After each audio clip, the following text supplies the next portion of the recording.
Hey YouTube, Dread Joker here, and today we're going to be looking at one of my favorite no grades of all time. This is the Tieren ground type from the anime Mobile Suit Gundam 00.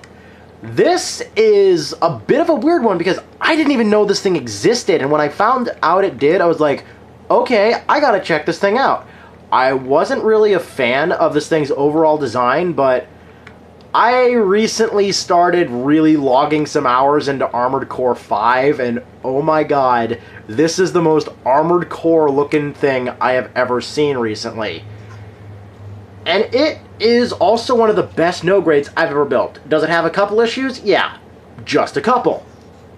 Starting off with, you might notice you can't see his eye. That's because here's the pilot figure. Just one of them. It does have a little hatch that you have to jimmy into position, but it does work. And then, if you lower it down, you don't get one.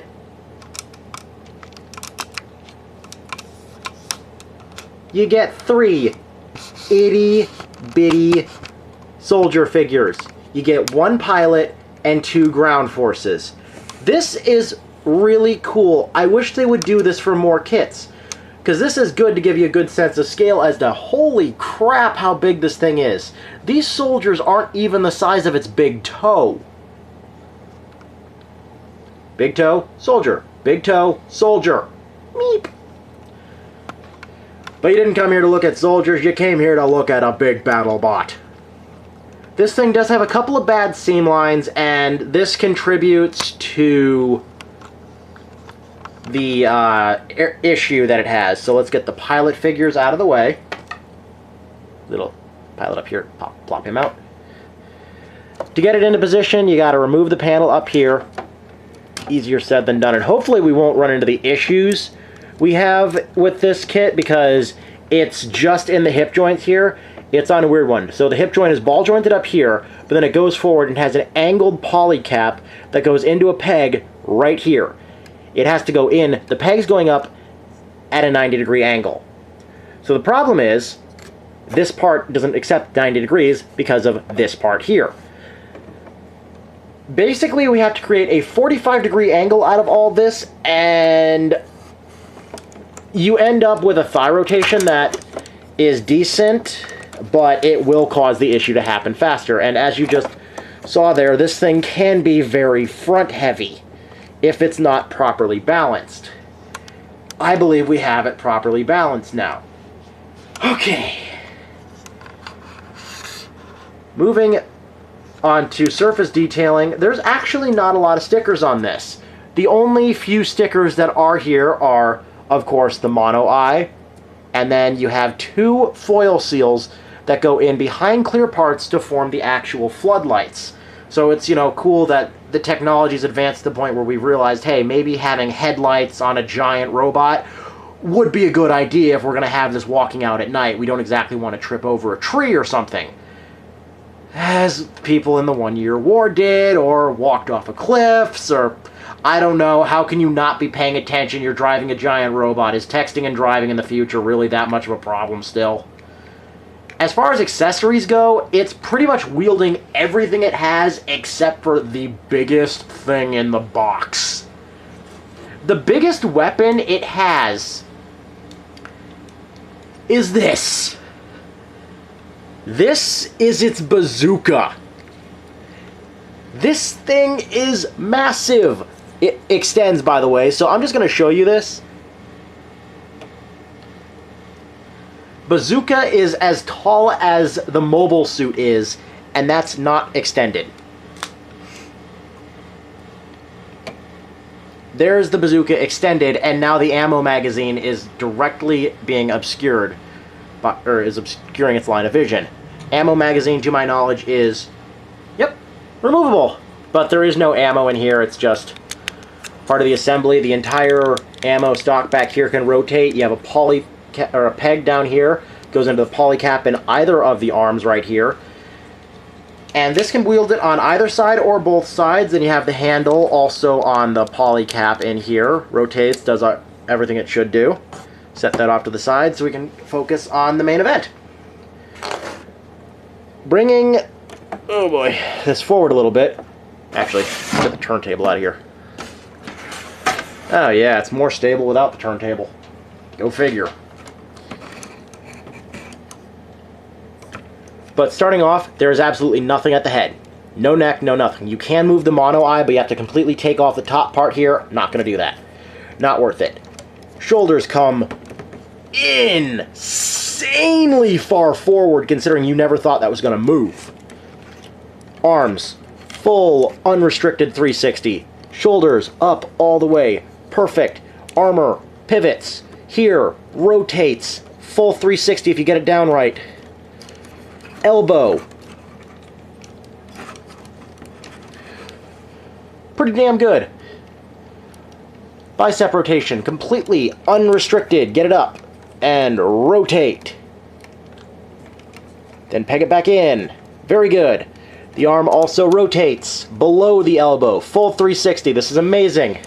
I'm about to sneeze. Or not. I hate allergies so freaking much.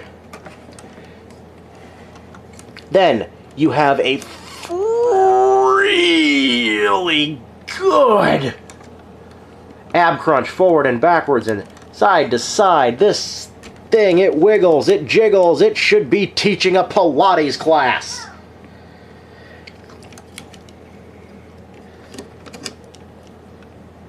Going down to the legs. But first, I almost forgot, we also have these armor segments on the back of the arms. Wait for it. They move.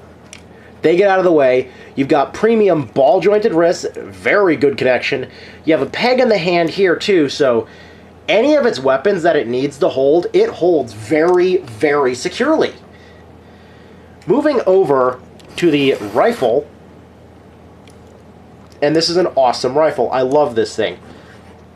No stickers on this, which is really cool. But you know what's really cool? It does this. Yes, this thing does not even have to raise its arm to shoot anything. It can just turn the gun. Does it compromise aim? Oh yeah. Oh yeah, it compromises aim badly. Here comes that sneeze. Excuse me.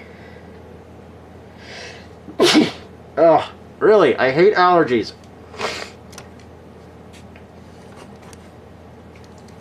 Moving over to the butt flap, because yes, it has a premium butt flap.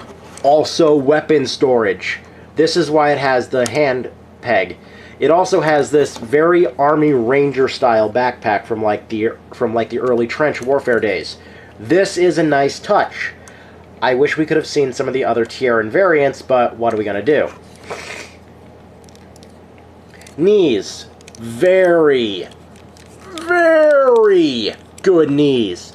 And as you can see, the ankle armor back here moves, the toes move really good, down the entire armor section here moves, hips can do a full, unrestricted 360. Then, as for the other leg, because both legs build identically except for that leg right there, that one has the battle shield on it. And yes, in case you're wondering, you can transplant it to the other leg. It just requires you not following some steps. What the camera might not be picking up, except now it is if this looks a little bit like sandpaper to you, it's because this actually is a grained surface. I didn't do this. It came like this. It's molded. It actually has a texture to it like it's weathered metal. It feels really good. Everything on this has some kind of texture to it. This is a very, very good kit. And why am I saying this? Well, Bandai, to my knowledge, just started producing this. And here's the stupid part. It says it was made in 2008. It was made in 2008, but nobody or their grandmother had access to this until this year. When I saw this, I jumped at it. And I'm going to be buying a bunch more of these to try and do my own customs, because I love Zaku's and Zaku variants and stuff like that. I think I just found my new favorite kit for non-grades just because of how much I plan on doing with it for modding. And in case for those wondering, yes, you can move the shield and everything. It is on a joint. As far as other hands go, you only get one. You get the open palm expressive hand for the left hand only. This is alright. It works, it does its job, it's a hand, just a spare hand, that's all it is. It is very, very good. I picked this up on the USA Gundam store for about $28, and I found it locally for $32, so the average price you're looking to pay about $30. I highly recommend this. This is fantastic. This is proof that you do not have to have a really, really overly complicated figure to have a good one. If you liked the video, please like, comment, subscribe, and leave your comments down in the comment section below. I'll be more than happy to get back to you when I can. Thank you so much for watching.